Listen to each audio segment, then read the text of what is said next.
The soft glow of the crystal chandeliers felt like a judgment. They hung from the vaulted ceiling of the banquet hall like a constellation of captured stars, illuminating the calculated smiles and expensive fabrics of the city's elite. My name is Elara, and I felt as alien under their light as a stone on a silk cushion. This was my sister Lyra's world, a meticulously curated ecosystem of influence and status, and tonight was its zenith, her 30th birthday banquet. I stood near a marble pillar, my simple navy blue dress a quiet apology in a sea of sequins and designer labels. It was the only formal attire I owned that wasn't a uniform, a life I kept folded away in a different part of my soul, far from this place. For years, I had been the family's resident shadow, the quiet, unremarkable sibling to the dazzling Lyra. She was a successful art curator, engaged to a man whose family name was practically etched onto the city's founding charter, and she moved through this glittering crowd with the effortless grace of a swan. I, according to the family narrative, was the drifter, the one who never settled, working a vaguely defined government job that was respectable enough to mention but too dull to explore. "It's something in logistics," my mother would say with a dismissive wave of her hand, her rings catching the light. "Manages shipping manifests, I believe." The lie was a shield, one I had helped construct. It was easier than explaining the truth, a truth that had no place amidst champagne flutes and polite gossip.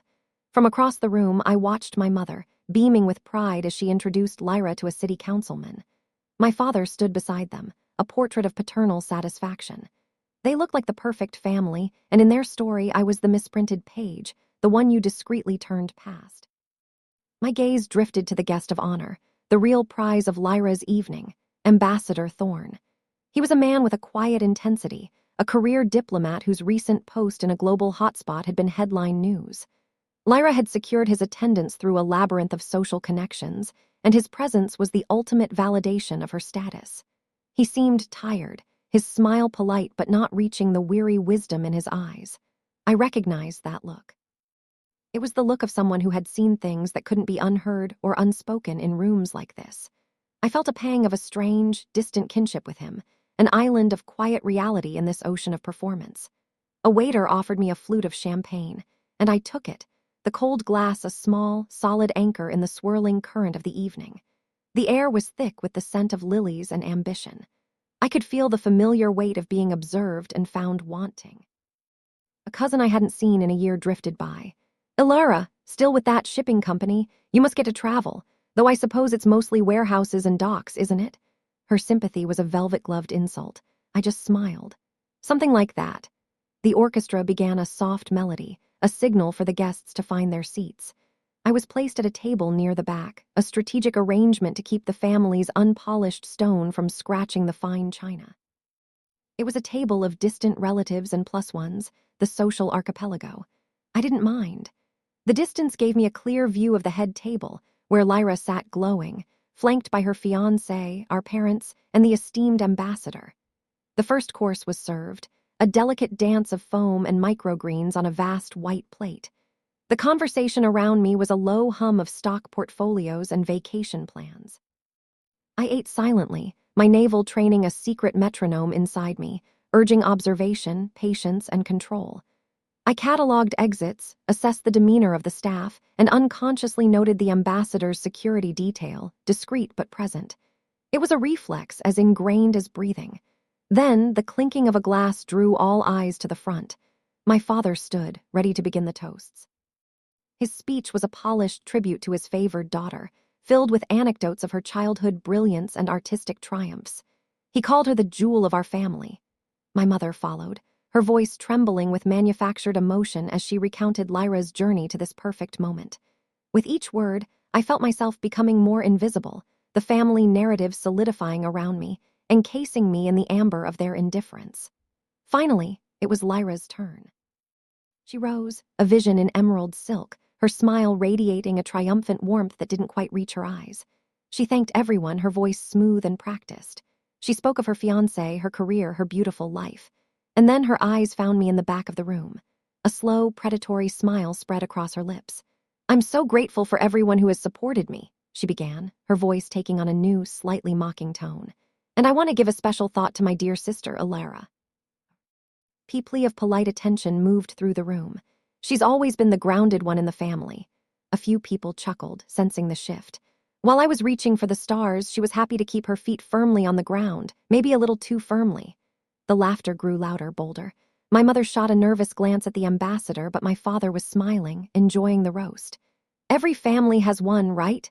Lyra continued, playing to the crowd. The sensible one. The one who colors inside the lines, who works her quiet little job and reminds us all that not everyone is destined for the spotlight. She's our family's designated driver, our sensible shoes, she's our Elara. The room erupted in laughter. It wasn't vicious, not entirely. It was the casual, dismissive laughter of people who saw me exactly as she had painted me, a harmless, pitiable footnote in a more interesting story. I felt my cheeks flush, a hot tide of shame and anger. My hands clenched under the table, my short, unmanicured nails digging into my palms. I could feel hundreds of eyes on me, a mix of pity and amusement. I stared down at my plate, the fancy food suddenly looking grotesque. Through the wave of laughter, I heard a sound that didn't belong, a chair scraping against the polished marble floor. It was a sharp, deliberate sound that cut through the noise. The laughter faltered, dying out as heads turned toward the source. I lifted my gaze slowly, my heart pounding a heavy, defiant rhythm against my ribs. At the head table, Ambassador Thorne was standing. He wasn't smiling. His face was a mask of stern disapproval, and his eyes, those weary, knowing eyes, were fixed directly on me. A profound, unnerving silence fell over the banquet hall, broken only by the distant, oblivious music of the orchestra. The silence that descended upon the hall was heavier than any sound.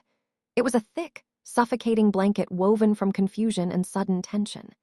Every guest, moments before united in their casual mockery, now swiveled their heads between my sister, frozen mid-speech with a strained smile, and the imposing figure of Ambassador Thorne. He stood tall and unmoving, his posture radiating an authority that had nothing to do with social standing and everything to do with genuine command. He hadn't said a word, yet he had already seized control of the entire room. My sister, Lyra, tried to recover, her voice a little too high-pitched. "Mr. Ambassador, is everything all right? Can we get you something?" She attempted a light, charming laugh, but it came out as a brittle crackle. The ambassador ignored her completely. His focus remained locked on me, a silent, intense communication passing across the expanse of the opulent room. In his eyes, I didn't see pity. I saw recognition. And respect. It was a look I had seen before, in dusty briefing rooms and on windswept tarmacs, from people who understood the weight of the world we both inhabited. To see it here, in this glittering cage of familial judgment, was so jarring it felt like a hallucination. He took a deliberate step away from the head table, his presence commanding absolute attention. The orchestra, finally sensing the dramatic shift in atmosphere, faltered into silence. The only sound was the faint hum of the air conditioning and the frantic thumping of my own heart. I wanted to shrink, to disappear into the damask wallpaper, but his gaze held me fast. This was the collision of my two worlds, a moment I had spent nearly a decade preventing. The carefully constructed wall between Elara, the logistics manager, and the person I truly was about to be demolished with a single, public gesture. My mother was now staring at me, her expression a cocktail of bewilderment and rising panic. What had I done? How had I, in my silent compliance, drawn the attention of the most important man in the room and brought this mortifying halt to her daughter's perfect night? My father's jovial expression had vanished, replaced by a deep, concerned frown. He looked from the ambassador to me as if trying to solve a complex equation that simply didn't add up. The ambassador finally spoke, his voice not loud, but carrying a resonance that filled every corner of the vast space. "I believe I have a toast of my own to make," he said, his tone even and grave. He lifted his water glass, a clear and pointed choice in a room overflowing with expensive champagne. He still didn't look at Lyra or my parents. His speech was for me and for everyone else. "We live in a world of comfort and appearances," he began, his eyes sweeping over the gilded decor and the lavishly dressed guests. "We celebrate what we can see: wealth, beauty, social success. We admire the grand facade of the building, but we rarely, if ever, think about the foundations that hold it up. We forget that our peace, our ability to gather in rooms like this, is not a given. It is a fragile gift, protected by unseen hands, by silent. Gee, A murmur went through the crowd. This was not the light-hearted tribute they had expected. This was something else entirely. Lyra's fiancé shifted uncomfortably in his seat, his confident smirk gone. My sister's face was a mask of pale confusion. She had wanted the ambassador to praise her connections, her taste, her importance. He was instead delivering a somber lecture on geopolitics. A few months ago, the ambassador continued, his voice dropping slightly, drawing the listeners in closer, I was in a situation of extreme peril. My staff, a group of dedicated diplomats and aid workers at our embassy in the Althian Republic, were caught in the crossfire of a violent, unprovoked insurgency. Our compound was surrounded, communications were cut, and our lives were hanging by a thread. The room was utterly still. The story was familiar from news headlines, but hearing it from him, from a man who had lived it, made it terrifyingly real. We were trapped. Evacuation seemed impossible. The local government had collapsed. For 72 hours, we believed we would not make it out alive. He paused, letting the weight of his words settle. And then help came, not in the form of a grand army or a political deal. It came in the dead of night, a small, quiet team of specialists. They were ghosts, moving through a city in chaos with a level of skill and bravery I have never before witnessed. They were outnumbered, outgunned, and operating under conditions of unimaginable stress. He turned his body more fully towards my table at the back of the room. My breath hitched in my throat. I knew what was coming. It was an unstoppable force, a truth I had held down for so long that its release felt like both a liberation and an execution. I felt the blood drain from my face. The person who planned and led that operation, the commander who orchestrated the safe extraction of 34 civilians from a situation the world had deemed hopeless, is in this room tonight. Every head turned, following his gaze. The collective stare of 200 people felt like a physical weight, pressing down on me. I saw the dawning horror and utter disbelief on the faces of my family. My cousin, the one who had mocked my warehouse job, had her jaw agape. Lyra looked as though she had been struck. The ambassador raised his glass higher, his voice ringing with a clear, unwavering conviction that shattered the last vestiges of my sister's carefully crafted narrative. She does not seek the spotlight. She seeks no credit, but credit is due. So I ask you all to join me in raising a glass not to the seen, but to the unseen, to the foundation that holds us all up, to Commander Elara Martinez. The name, my full name and rank, echoed in the cavernous silence. For a moment, there was nothing. No applause, no whispers, just a vast, collective intake of breath, as 200 minds tried to reconcile the image of the meek, overlooked sister in the plain blue dress with the hero from the ambassador's story. Then came a sharp, shattering sound. At the head table, my mother's hand had gone slack, and her wine glass had slipped, tumbling onto her plate with a crash that sounded as loud as a gunshot in the stunned silence. Red wine bled across the pristine white tablecloth, a dark, accusing stain in the center of their perfect world. My sister's face was frozen, her triumphant smile now a grotesque, hollow mask of shock. The laughter had stopped, and in its place was a silence more damning than any insult she could have ever conceived. The sound of my mother's breaking glass was the starting gun for a race of chaotic emotions around the room.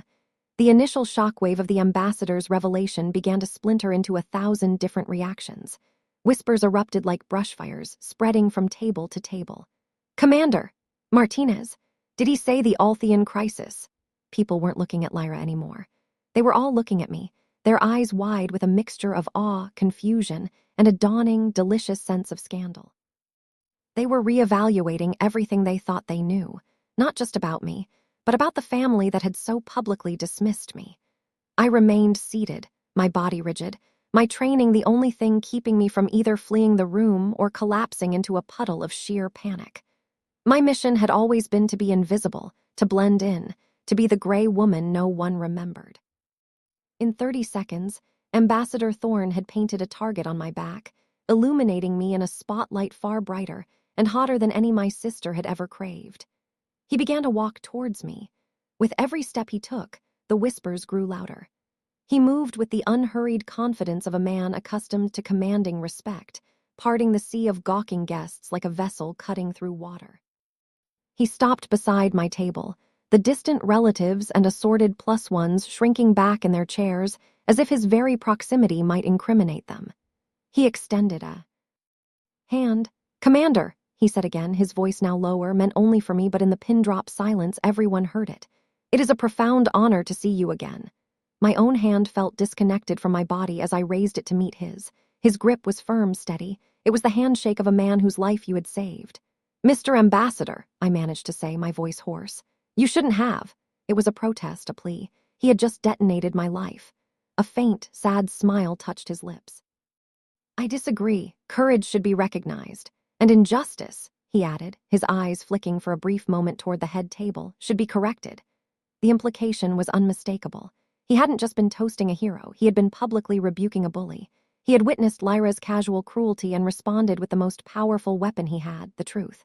Across the room, Lyra finally broke from her paralysis. She stood up, her face a blotchy canvas of rage and humiliation. "This is absurd," declared, her voice trembling. "This is some kind of a joke. My sister, a commander, it's impossible. She works in shipping." Her denial was so desperate, so vehement, that it was almost pitiable. She looked around the room, seeking allies, but found only captivated, skeptical faces. The narrative she had controlled for so long had been wrested from her grasp. My father also rose, his face dark with confusion and anger. He looked at me, then at the ambassador. "What is the meaning of this?" "Thorn, what game are you playing?" "Elara, you will explain yourself this instant." His voice was the one he used in the boardroom, the one that expected immediate compliance. But it had no effect on the ambassador, and for the first time in my life, it had no effect on me. I felt a strange calm settle over me, the kind that comes after the storm has already hit and you're just left standing in the wreckage. I was no longer the daughter seeking approval. I was a commander in the Naval Special Warfare Command. I had faced down armed insurgents and negotiated with warlords. I would not be intimidated by my father's blustering. "There is no game," Ambassador Thorn said coolly, turning to face my father. "Your daughter is one of the most decorated intelligence and field officers of her generation. The reason you don't know that is because her work requires a level of discretion you clearly neither possess nor appreciate." The insult was brutal, delivered with surgical precision. My father recoiled as if struck. My mother, who had been dabbing at the spilled wine with a napkin, let out a small, wounded cry.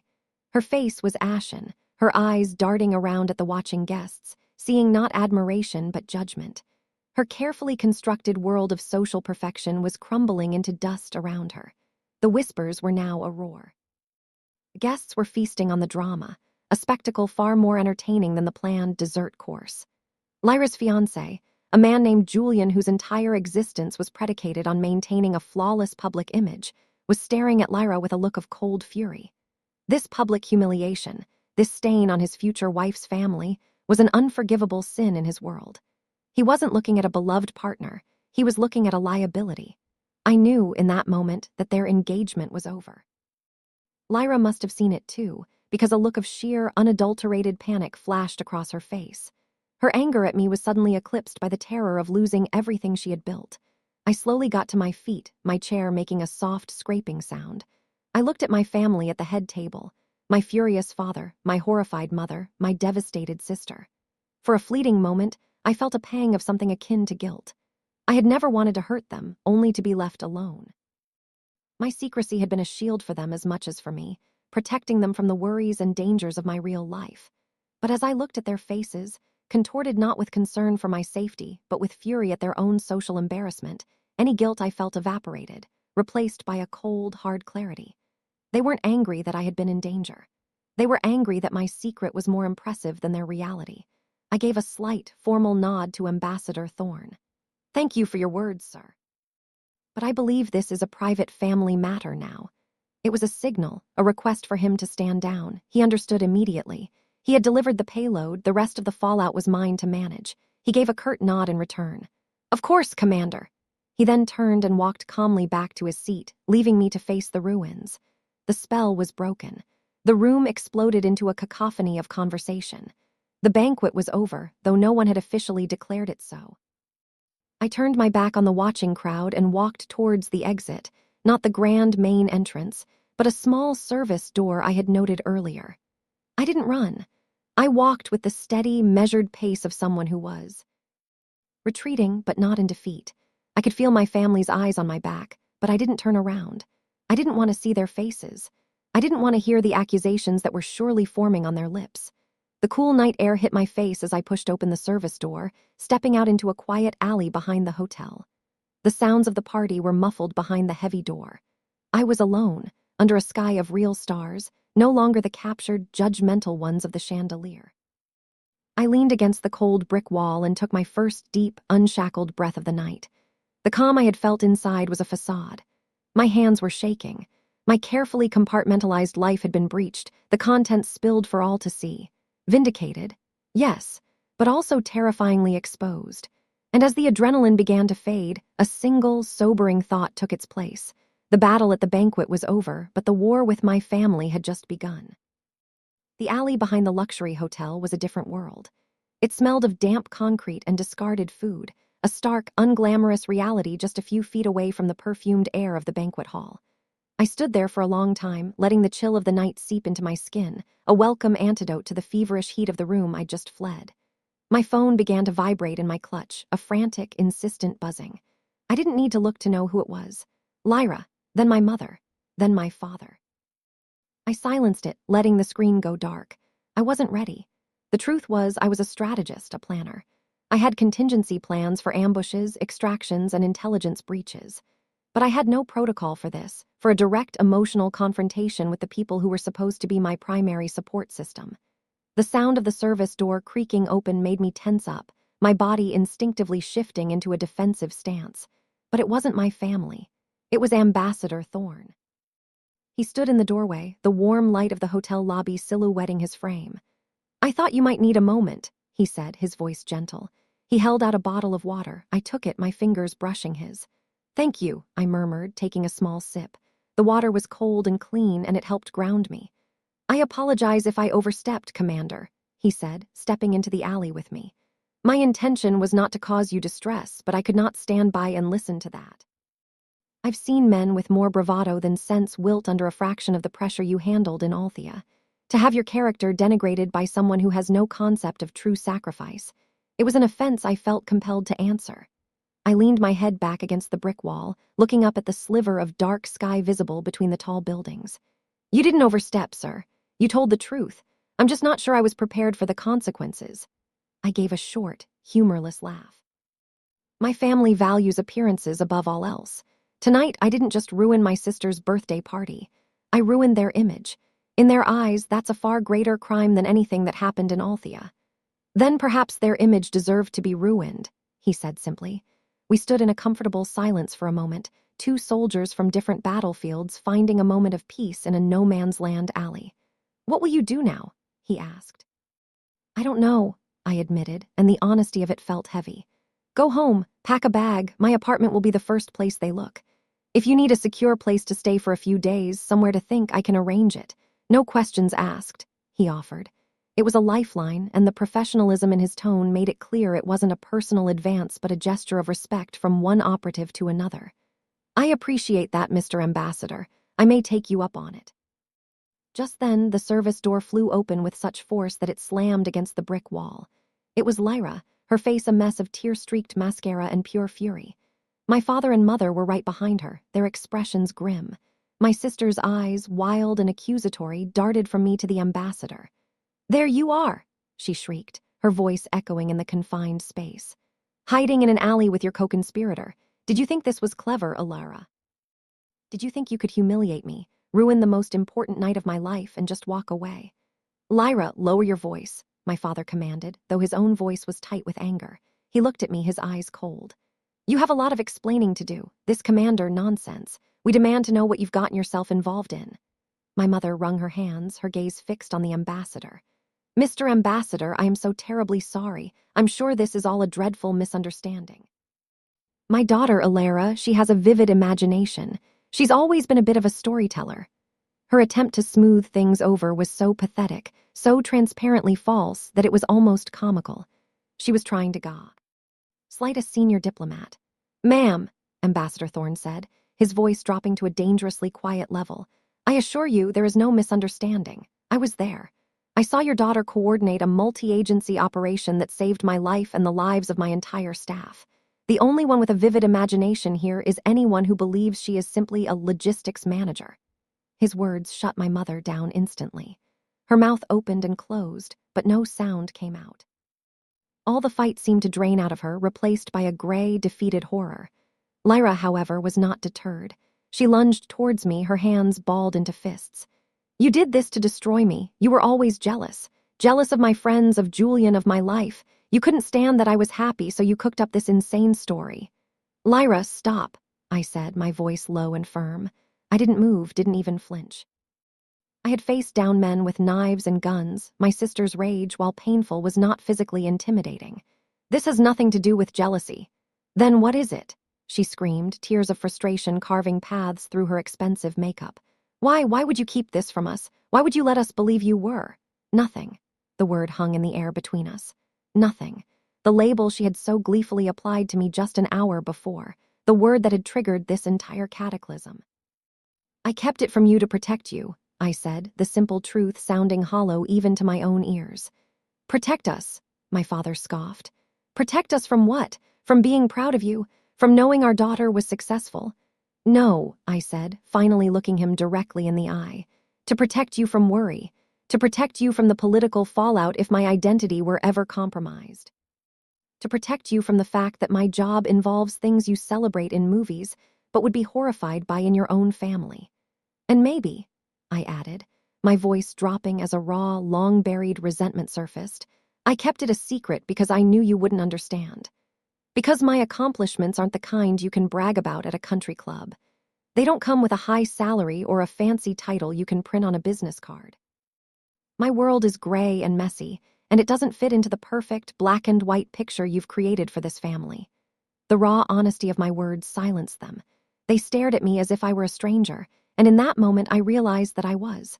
We were strangers who shared blood and a last name, but we knew nothing of each other's inner lives.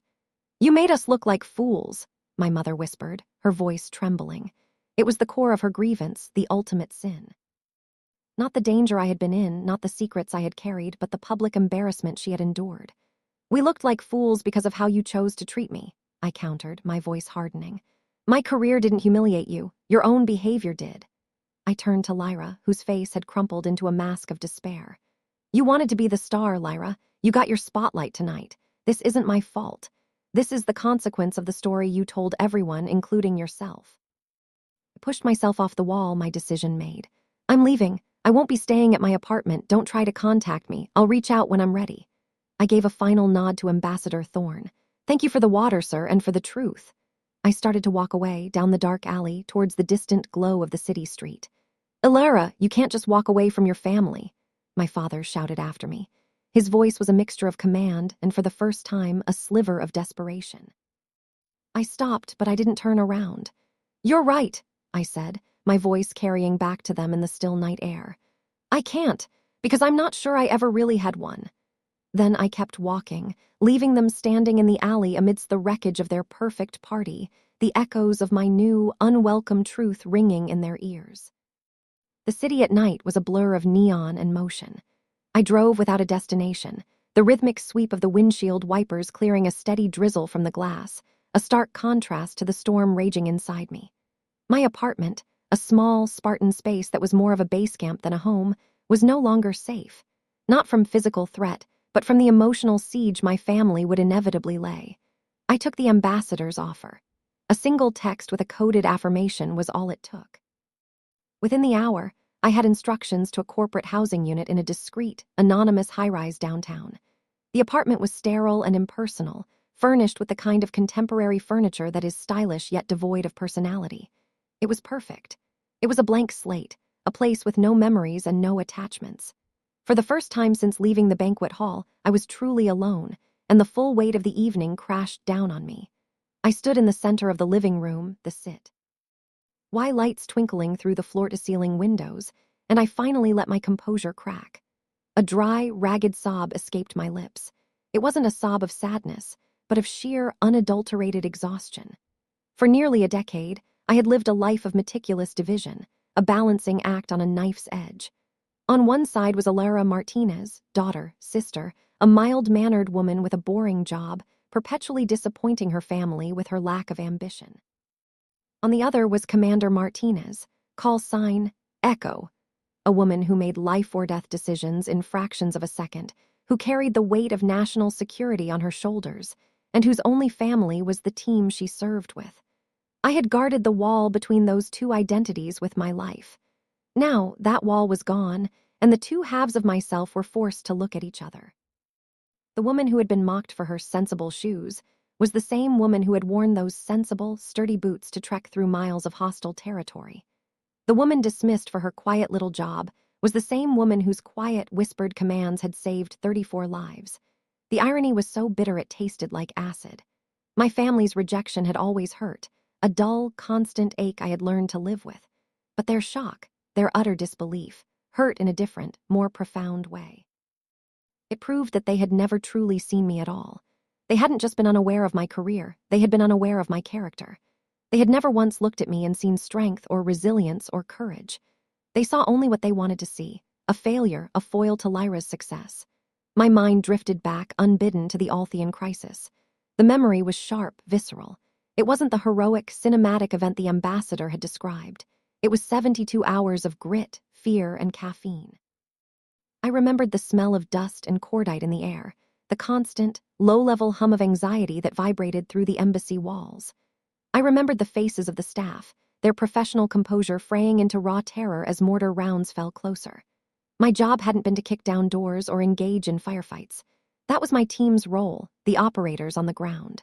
My role was coordination, strategy. I was the eye in the sky, the voice in their ears. For 3 days, I didn't sleep.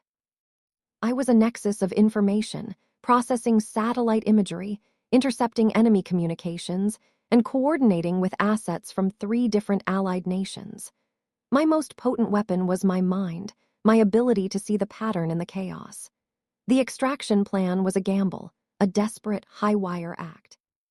It involved timing a blackout in the local power grid, using a sewage tunnel for concealed movement, and bluffing our way through a checkpoint controlled by teenage insurgents high on adrenaline and ideology.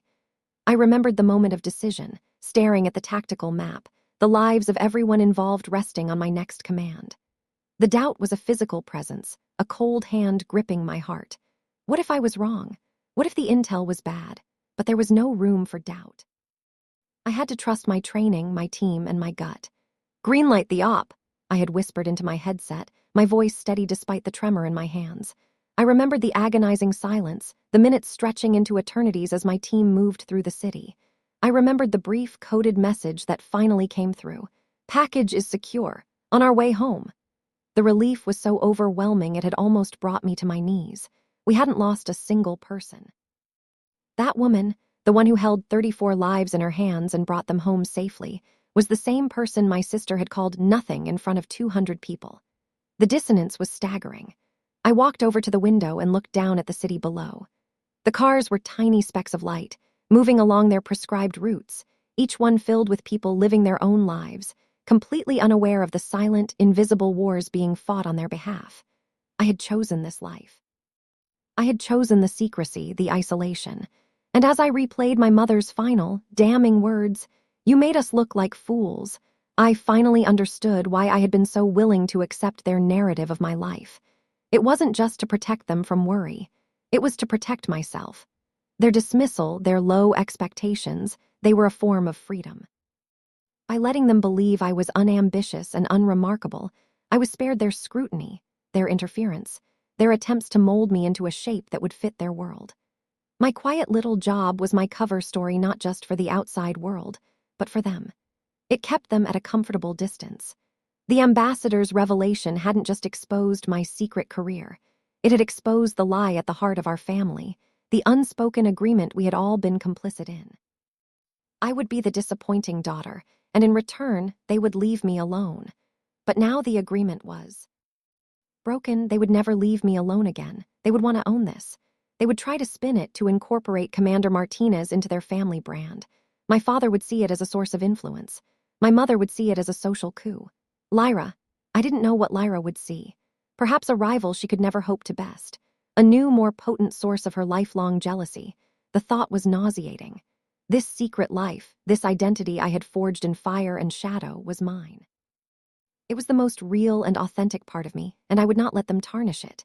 I would not let them turn my service into a cocktail party anecdote. A new resolve began to harden within me, quieting the storm. They had demanded an explanation. Fine, they would get one. But it would be on my terms, in my time. The Elara they knew, the quiet, compliant, invisible daughter, was gone. She had died on the floor of that banquet hall, somewhere between the mocking laughter and the crash of a wine glass. In her place stood Commander Martinez, and she was not accustomed to taking orders from them anymore. The next 48 hours were a masterclass in strategic evasion. I kept my primary phone off, using a secure, untraceable device for essential communication. The first order of business was my apartment. I knew they would go there, not out of concern, but out of a desire to reclaim a piece of the narrative, to find evidence of the life I'd hidden. Under the cover of early morning darkness, I returned. The space was exactly as I'd left it, neat, impersonal, betraying nothing. I packed a single duffel bag with uniforms, essential documents from a hidden safe, and a few personal items that actually mattered to me. A worn photo of my team, a challenge coin from my first successful mission, my father's old watch, the one he'd given me before he'd decided I was a disappointment. Everything else, the furniture, the clothes that belonged to the other Elara, the meaningless artifacts of a cover life, I left behind. It was a shedding of skin. As I was leaving, I saw a familiar car pull up across the street. My father. He got out and stared up at my window, his expression a mixture of anger and bewilderment.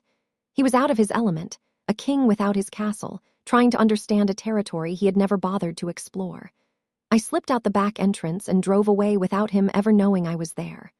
The news of the banquet incident spread through my family's social circle like wildfire. I didn't need to hear it directly. I could imagine the flurry of phone calls, the gossip disguised as concern.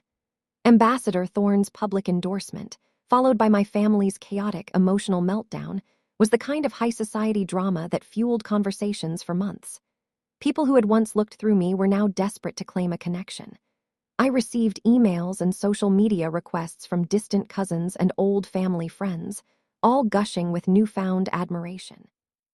Always knew you had a quiet strength, Elara. Your family must be so incredibly proud. The hypocrisy was staggering. They weren't proud of me. They were intrigued by my newfound status. My value had changed in their social stock market, and they were all eager to invest. The most significant fallout, however, was with Lyra. As I had predicted, her fiancé, Julian, ended their engagement. The official reason, relayed through the grapevine, was an amicable parting of ways, but the truth was far messier. Julian's family, old money to the core, valued discretion and control above all else. The public humiliation at the party was bad enough, but the revelation that their future daughter-in-law's family was capable of such deception, and that Lyra herself was so easily upstaged, was an unforgivable breach of their code. Julian couldn't be associated with that kind of unpredictable drama. Lyra's perfect future, the one she had meticulously built and curated, had been shattered. I felt a strange and unwelcome pang of guilt. While I knew I wasn't directly to blame, Lyra's own actions had precipitated the whole event. I was the catalyst. My secret had been the bomb, and her mockery had lit the fuse. An innocent bystander, even one as status-obsessed as Julian, had been caught in the blast. It was a reminder that in my line of work, there was always collateral damage. 3 days after the party, I received a message through a secure channel, forwarded by Ambassador Thorne's office. It was from my mother. It was short and uncharacteristically devoid of blame. "Elara, we need to talk. Your father and I are worried. Lyra is not doing well. Please just let us know you're safe." The message was a carefully crafted tool. The mention of Lyra's distress, the veneer of parental concern, it was all designed to pull at my heartstrings to make me feel responsible. But I could see the strategy behind it. They weren't ready to apologize. They were trying to reposition themselves. They were shifting from anger to feigned concern, a classic tactic to regain control of the situation. I knew I couldn't avoid them forever. The situation required containment. I agreed to a meeting, but I set the terms. Not at their house, not in a public place. A neutral location. A private room at a quiet, unassuming hotel far from their usual social haunts. I would control the time, the place, and the agenda. When I walked into the private dining room I had booked, they were already there. My father, my mother, and Lyra. They looked exhausted. My father's usual air of confident authority was gone, replaced by a weary tension. My mother's eyes were puffy, and she clutched her handbag like a shield. Lyra was a ghost. Her vibrant energy was extinguished, her face pale and drawn. She wouldn't look at me, staring instead at a fixed point on the opposite wall. The sight of her, so broken, was disarming. This wasn't the triumphant rival I had battled my whole life. This was just my sister, and she was in pain. I sat down, leaving an empty chair between us. "You wanted to talk," I said, my voice even. My father cleared his throat, taking charge as he always did. "Elara, this has gone on long enough. Your behavior has been reckless, causing a scene, disappearing for days. You've thrown this family into chaos." It was a poor opening gambit. He was still leading with accusations. "I didn't cause a scene, Dad," I said calmly. "I sat quietly at my table while my own sister called me a nobody in front of 200 people. The scene started when a respected diplomat told the truth. A truth you deliberately hid from us," he shot back. "You lied to us for years, lied to our faces." "It was a cover story, not a lie," I corrected. "It was a necessary part of my job, a job that required absolute secrecy, a secrecy that, I might add, kept you all safe." My mother finally spoke, her voice thin and reedy. "Safe from what? Elara, we don't understand. What is it you do?" The ambassador said. "A commander? In the Navy? It makes no sense. You were never even in the military." "I was recruited out of college," I explained, deciding to give them the broad strokes, the declassified version of my life. "My degree in geopolitical analysis and cryptology made me a candidate for naval intelligence. I went through officer candidate school, and from there I was selected for a specialized command. That's all you need to know." "So all those years," Lyra said, her voice a dead whisper, "while I was building a life, you were, what, playing spy?" The venom was back, laced with a bitter, wounded disbelief. "I wasn't playing, Lyra," I said softly. "I was serving, there's a difference." "And you couldn't tell us," my mother cried, her composure finally breaking. "Did you think we were so awful that you couldn't trust us with the truth about your own life?" And there it was, the real question, the heart of the wound. It wasn't about the job, the danger, or the secrecy. It was about trust. I took a deep breath, preparing to give them the one truth they probably still weren't ready to hear.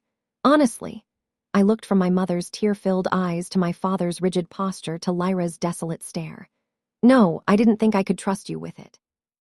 Not because you would intentionally betray me, but because you wouldn't be able to handle it. My life, my real life, couldn't be a part of the perfect family image you were so busy polishing. It was too complicated, too messy, and it wasn't about you. You would have tried to make it about you, about the social cachet, the worry, the drama. I couldn't afford to have my focus compromised by that. My work, the lives of my team, depended on my absolute concentration. I couldn't be worried about whether or not my mother was telling her bridge club about my stressful job, or if my father was trying to leverage my position for his business. And I certainly," I said, my gaze finally resting on Lyra, "could not risk it being used as a weapon in a lifelong sibling rivalry." The room fell silent. I had laid the unvarnished, brutal truth on the table. It was an indictment not of my secrecy, but of their character. And from the stricken looks on their faces, I knew that every single word had hit its mark. The silence that followed my pronouncement was not the stunned, chaotic silence of the banquet hall. It was a heavy, suffocating quiet, filled with the ghosts of unspoken resentments and the stark, ugly truth of our family dynamic. I had not only confirmed their worst fears about my secret life, but had also held up a mirror to the very reasons that secrecy was necessary. I had made them culpable in my isolation. My father was the first to break, his face flushed with a deep, indignant red. He opened his mouth to retort, to deny the accusation, but for once he seemed to be at a loss for words. What could he say? He knew I was right. He had spent his entire life leveraging connections and status. Of course he would have seen my position as just another asset in his portfolio. He slammed his hand on the table, the sharp crack making my mother and Lyra jump. "This is unacceptable," he finally managed, his voice strained. "To sit there and accuse your own family of being untrustworthy, of being so shallow, after everything we have given you." "What have you given me?" I asked, my voice genuinely curious, not accusatory. "You provided for me, yes, a roof over my head and education. I'm grateful for that, but you're talking about something else. You're talking about trust and respect, and those things are earned. When have you ever shown any real interest in my life beyond how it reflected on you? When did you ever ask me about my passions, my fears, my dreams? You didn't. You saw I wasn't following Lyra's path and you wrote me off. You gave me your money, but you never gave me your attention." My mother began to sob quietly into her napkin. "That's not true, Elara. We love you." We've always loved you. I know you love me, Mom, I said, and my voice softened because I believed she did, in her own flawed, conditional way. But you love the idea of me, the daughter you thought I should be. You don't know the woman I actually am. And a few days ago, you were perfectly content with that arrangement. The only thing that's changed is that my stock has gone up. That brutally honest, transactional language seemed to land with her. Her sobs subsided into a quiet, shuddering grief, perhaps for the daughter she had never known and the relationship she had never bothered to build. Then Lyra spoke, her voice brittle. So this is my fault. Is that what you're saying? Julian left me because of you, my friends are all talking behind my back, my whole life is ruined, and it's all my fault for being a good daughter, for being everything they wanted me to be. No, Lyra, I said, turning to her fully. This isn't about you being a good daughter. This is about you needing to diminish me to feel good about yourself. For as long as I can remember, you've defined your success against my perceived failure. You needed me to be the sensible one, the boring one, the nothing, because it made your own light shine brighter. You weren't just content with your own success, you actively curated my failure in the family narrative. That's not true, she insisted, her eyes flashing with a hint of their old fire. I never wanted you to fail, didn't you? I challenged gently. At your own birthday party, you had everything. A loving fiancé, a successful career, the admiration of everyone in that room, you had one. And it still wasn't enough. You still had to take a moment to stand up and publicly mock your own sister. Why? Because my quiet presence was somehow a threat to you. Because deep down, you've always sensed there was more to me than you wanted to admit, and you couldn't stand it. My words hit her like a physical blow. She slumped back in her chair, the fight draining out of her. She had no defense because she knew it was the truth. Her cruelty hadn't come from a place of strength and superiority, but from a deep, gnawing insecurity she had probably never even acknowledged to herself. Seeing her so exposed, so utterly stripped of her usual armor, I felt the last vestiges of my anger towards her dissipate, replaced by a profound, aching sadness. We were victims of the same system, two sisters pitted against each other by a family that only valued one specific, narrow definition of success. This can't be fixed in one conversation, I said, looking at all of them. The damage here isn't from one night. It's from decades of misunderstanding and neglect.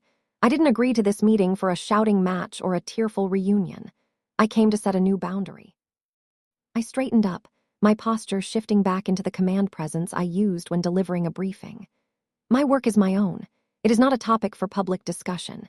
You will not mention my rank or my service to your friends, your business associates, or anyone else. You will not attempt to use it for social gain. As far as the world is concerned, the ambassador made a toast, and the details remain private. My life and my career are officially off limits as a topic of family conversation. You can't dictate terms to us, my father began, his old arrogance flaring up. I'm not dictating, I said, my voice cutting through his like cold steel. I'm informing you of the new protocol. If you cannot respect this boundary, then you will not have me in your lives. It's that simple. My world has risks you can't even imagine, and my personal security and the security of my team depends on discretion. I will not compromise that for your social standing. Ever. I paused, letting the finality of the ultimatum sink in.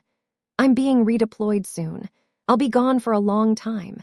This is your chance to decide what kind of relationship you want to have with me when I get back, or if you want one at all. I stood up, placing my napkin neatly on the table. The meal we hadn't eaten sat between us, a symbol of the communion we had failed to share. I love you, I said, and it was the truth, as complicated and painful as it was. But I will not be your shadow or your trophy. If you want to know me, the real me, you'll have to be willing to see me. Not as a commander, not as a disappointment, but just as Elara. I looked at Lyra one last time. Her face was buried in her hands. My mother was staring blankly at the untouched food. My father was looking at me with an expression I had never seen before, a flicker of something that might have been respect, buried deep beneath layers of anger and wounded pride. Without another word, I turned and walked out of the room, leaving them to sit with the uncomfortable silence and the wreckage of the family they thought they had. The choice was now theirs. They could continue to cling to the polished image of their family, or they could begin the difficult, messy work of building a real one. For the first time, I felt at peace with either outcome. My validation no longer depended on their choice. Months melted into a year. The silence from my family was, for a long time, absolute. I carried out my deployment in a remote, dust-choked corner of the world where family drama felt like a distant, frivolous luxury. My days were consumed by a singular focus: the mission and the well-being of my team. Here, in this world of stark realities, I was not defined by my sister's success or my parents' expectations. I was defined by my competence, my leadership, and the trust of the men and women who served alongside me. My name was Commander, my family was my unit, and my home was wherever the mission took me. This life, which my biological family saw as alien and incomprehensible, was the only one where I had ever truly felt I belonged. I received sporadic, stilted emails from my mother. They were filled with mundane updates about the weather, her garden, and the health of distant relatives. She never mentioned the banquet. She never mentioned Lyra's broken engagement. She never asked about my work. It was as if she was trying to rebuild a bridge but only had access to the most superficial, flimsy materials. I replied with equally sterile, noncommittal answers. Good to hear you're well. Take care. It was a conversation between ghosts. My father never reached out. I suspected his pride was too great a chasm to cross. In his world, I had committed the ultimate sin. I had defied his authority and exposed the family's imperfections. To acknowledge me would be to acknowledge his own failure to control the narrative. The most surprising communication came from Lyra. About 6 months into my deployment, I received a handwritten letter, forwarded through a secure military postal service. Her elegant, looping script was a familiar sight, but the words were not. The letter was not an apology, not in the traditional sense. It was a confession. She wrote that after the banquet her world had imploded. Losing Julian was only the beginning. She had lost the respect of her peers, who now saw her as a spiteful, insecure person. Her career, which was built on networking and perception, suffered. She had been forced, for the first time in her life, to sit with her own failure. She wrote that she had started seeing a therapist. She was trying to understand her compulsive need for external validation. She wrote about our childhood, about how she had always felt the immense pressure to be the perfect one, and how she had cast me as her opposite to cope with that pressure. I think I was always jealous of you, Elara, she wrote in one startlingly honest passage. Not of what you had, but of what you didn't seem to need.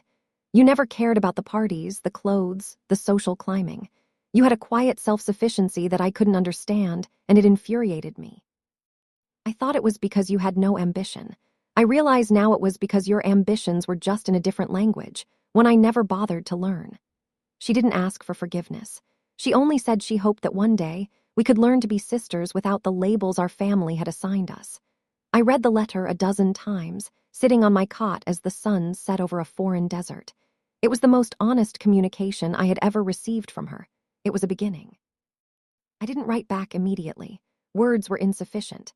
Action and time were the only things that could mend a fracture that deep. When my deployment ended, I returned home not to the bustling city where my family lived, but to a small coastal town a few hours away. I bought a small, unassuming house with a view of the ocean. I needed a place that was mine, a foundation I had laid myself. One day, a few weeks after I had settled in, my mother called. Her voice was hesitant. Lyra told me you were back in the country. She said you might not want visitors. I'm just getting settled, Mom, I said, my tone neutral. I know, she said quickly. Your father and I, we were wondering if we could see you just for an hour to see your new home. I was quiet for a long time. The old Elara would have said yes immediately, desperate for the crumb of connection, but I was not her anymore. Okay, I said finally, but on my terms, no drama, no trying to relitigate the past, just a visit. They came the following weekend. My father looked older, the rigid certainty in his posture replaced by a subtle hesitation. My mother had brought a plant for my garden, a peace offering. They walked through my small house, their eyes taking in the sparse, functional decor, the photos of my team on the mantelpiece, the lack of any of the luxury they equated with success. We sat on the back porch, overlooking the gray, churning ocean. The conversation was stilted at first, filled with the same awkward pleasantries as my mother's emails. Then my father looked at the photo on the mantel. That's your team, he asked. Yes, I said, they're my family. He was quiet for a moment, studying the faces of the men and women smiling back from the frame. You look happy, he said, and there was no judgment in his voice, only a quiet, surprised observation. I am, I said, it was the truth. Before they left, my mother paused at the door. We're proud of you, Elara, she said, her voice thick with unshed tears. We didn't know how to be. It wasn't a perfect apology, but it was real. It was a start. My relationship with my family would never be simple. The wounds were too deep, the patterns too ingrained. There would be no magical, happy ending where we all gathered for holidays and pretended the past didn't exist. The trust, once shattered, could only be rebuilt piece by piece, with painstaking effort and a mutual respect for the new boundaries. Lyra came to visit me a month later alone. We walked on the beach, the salt spray on our faces. We didn't talk about the banquet or her broken engagement. We talked about books, about the ocean, about the future. It was awkward and strange, like getting to know a stranger you've known your whole life. As she was leaving, she turned to me. "I'm glad you're home," she said. "Me too," I replied. Justice, I realized, wasn't about winning a victory at a party. It wasn't about watching your enemies crumble. That was just revenge. True justice was about reclaiming your own narrative. It was about finding peace not in the approval of others, but in the quiet, unshakable knowledge of your own worth. I had won my war, not in the banquet hall, but in the quiet moments that followed. In the setting of a boundary, in the honesty of a sister's letter, in a father's grudging respect, and in a mother's fumbling attempt to love the daughter she finally saw. I had lost the family I thought I was supposed to have, but I had gained the possibility of a real one. And as I stood on my porch watching the endless horizon, I knew, with a certainty that resonated deep in my soul, that I was finally, truly home.